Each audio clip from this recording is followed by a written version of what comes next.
Ndeye Mariam Ndiaye. Mesdames et messieurs, bonjour. L'élection présidentielle, c'est en 2017 si toutefois le oui l'emporte au référendum pour la réduction du mandat présidentiel de 7 à 5 ans. Mais d'ores et déjà, retenons avec nos confrères de Sud Quotidien que la pré-campagne a démarré au Sénégal. C'est en tout cas l'image que certains partis politiques comme le Parti socialiste, le Réumi d'Idrissa Seck et l'APR donnent avec toutes les combines et manœuvres visibles dès à présent. En effet, dans Sud Quotidien, nos confrères nous font savoir que le Parti socialiste, dans la dynamique de la reconquête du pouvoir, multiplie les réunions de ses différentes instances. Pendant ce temps, l'Alliance pour la République déroule ses caravanes et tournées de réconciliation à Dakar.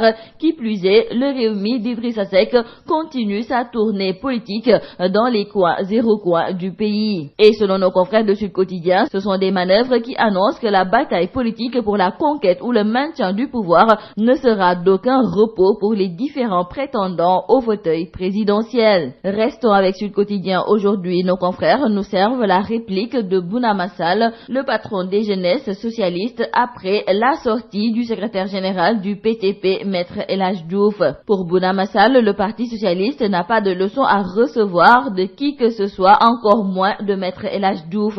Et le patron des jeunesses socialistes d'indiquer que le leader du PTP est trop petit pour coiffer la girafe. Il faut aussi signaler avec nos confrères du journal Le Populaire que les propos incendiaires tenus avant-hier par le député Maître El Hadj Diouf contre le Parti socialiste ont engendré de cinglantes répliques de la part des camarades de parti d'Ousmane Tanor Dieng. Et dans le journal Le Populaire, c'est tout d'abord Pape Sow, le leader de la convergence socialiste, qui tient à dénoncer les propos plus que regrettables de Maître El Hadj Diouf. Et selon lui, ce dernier a dû perdre la raison. Ensuite, c'est Babacar Diop du Parti socialiste qui enfonce le clou, et ce dernier trouve que si Maître El Hadj Diouf veut faire plaisir à l'APR et au président Sall, il peut trouver d'autres moyens plus honnêtes et plus justes en cherchant d'abord à donner à son parti une représentativité significative. Ensuite, dans le journal Grand Place, c'est Aliou Ndoye, le maire socialiste de Dakar Plateau, qui lui aussi tient à répliquer à Maître El Hadj Diouf, et ce dernier a répondu de manière sarcastique à l'avocat, car il considère que Maître El Hadj Diouf est par nature toujours à la recherche du mot ou de la phrase de trop. Aliou Ndoye ajoute que Maître El Hadj Diouf n'a pas de parti et il n'a que sa langue pour se faire une place. Ensuite, il a des difficultés dans sa corporation professionnelle et avec ses clients, donc il comprend que ce dernier a besoin d'exister et pour cela, il s'attaque à plus fort que lui. Rien ne va plus à la LD. La tension est vive chez les dialarbistes depuis le limogeage de Moussa Sarr de son poste de directeur de cabinet du ministre de la Promotion des Investissements. Nos confrères du journal LAS qui nous en parlent nous font savoir que Khoudia Mbaye est à l'origine de cette crise. En effet, selon nos confrères, elle rame à contre-courant des injonctions et directives de la Ligue démocratique qui ne manque pas parfois d'adresser des critiques acerbes contre le régime du président Macky Sall. Et fidèle à l'orientation de son parti, le conseil technique numéro 1 du ministre Khoudia Mbaye, Nicolas Ndiaye, a fini par rendre son tablier. Et en attendant le retour de Mamadou Ndoye, le secrétaire général de la Ligue démocratique, prévu le 11 mai prochain,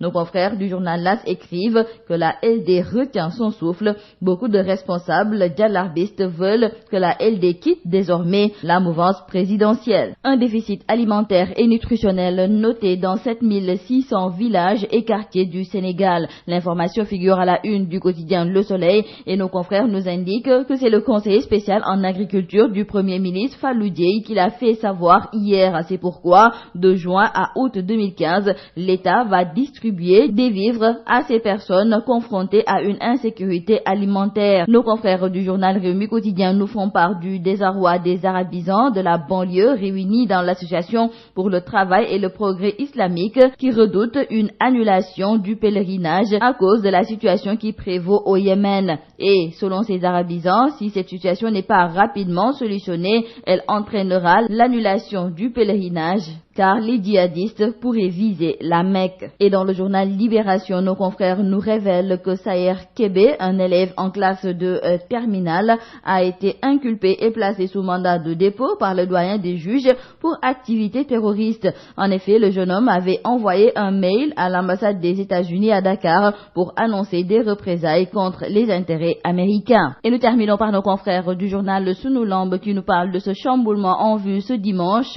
Le tournoi TNT se poursuit et Tapha Tine rencontre Ama Baldé. Zos s'opposera à Guigui. C'est tout à vos journaux et très bonne lecture.